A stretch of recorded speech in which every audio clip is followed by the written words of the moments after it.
We recommend using a headphone for our podcast. We also recommend you turn off the light in your room and be alone.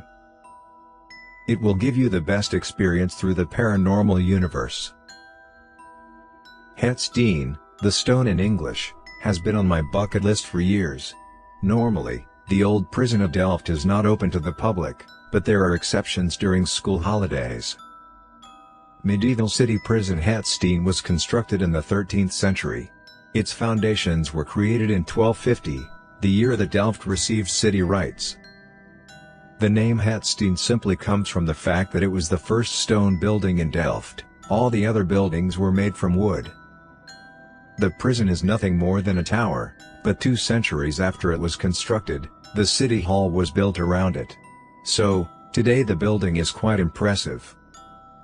If you look closely, though, you can see that the different parts are from different periods.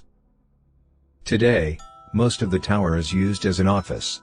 This is where the provincial states, a regional section of the Dutch government, work and debate. But all the way in the attic, the original prison cells of Het Steen have been perfectly preserved.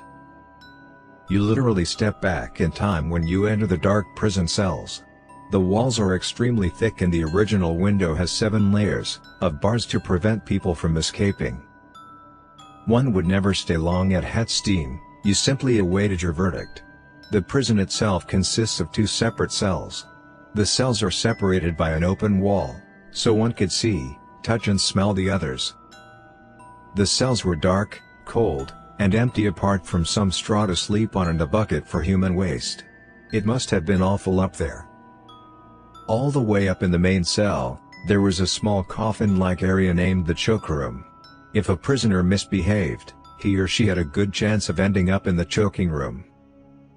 This room is completely dark, and almost airtight. The person in there must have felt as if being buried alive. What an awful way to punish someone. Punishments ranged from corporal punishment to banishment and, of course, death. Not everyone confessed to their crimes immediately. Interrogations were sometimes necessary. Interrogations were held in the tower's basement. This area, unfortunately, no longer exists. The interrogation room used to be covered in tiles.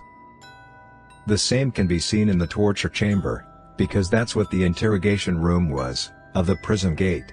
The reason they put tiles in there was that it was easier to clean after the questioning. Blood and other bodily fluids flowed abundantly in there. Shown in the prison cells at Het Steen were a rack and a breaking bench. The 2 smaller items were blocks that a person had to carry along all day.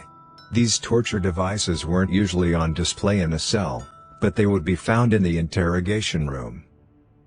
If you look at the pictures, it looks as if I was at Het Steen all by myself. This was not the case. It was quite cramped.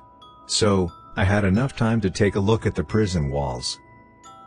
Underneath the word remember, Gedenk, is carved. And above the figure, an entire ship is drawn. How cool is that? So many stories are told on these walls. And we have 2 stories to take a better look at. Wolfert van Borselen, 1245 to 1299, was Lord of Eere. Van Borselen was one of the mightiest men of the counties of Holland and Zeeland. The Netherlands was then a collection of counties owned by counts and lords. He is known for the fact that he granted city rights to Rotterdam in 1299. While Van Borselen lived, the politics in the lowlands were quite unstable. During his reign, he managed to get really rich at the expense of his people. This made him a hated person by many. In 1299, an open rebellion broke out against him. Together with his wife, he tried to escape, but he was overpowered by Skedam. He and his wife were taken to Het Steen in Delft. On August 1, 1299, an angry mob surrounded the tower of Het Steen, threatening to burn the tower down if Wolfert wasn't handed over to them. Inside the tower, he was as much hated as he was outside the tower.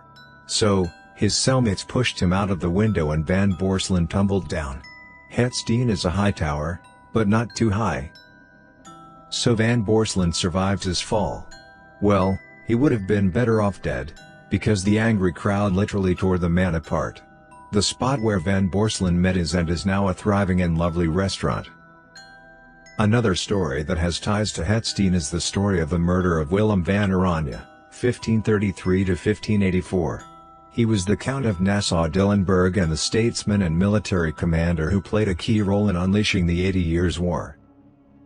Before that, he was in service of King Philip II of Spain, the ruler against whom this war had begun.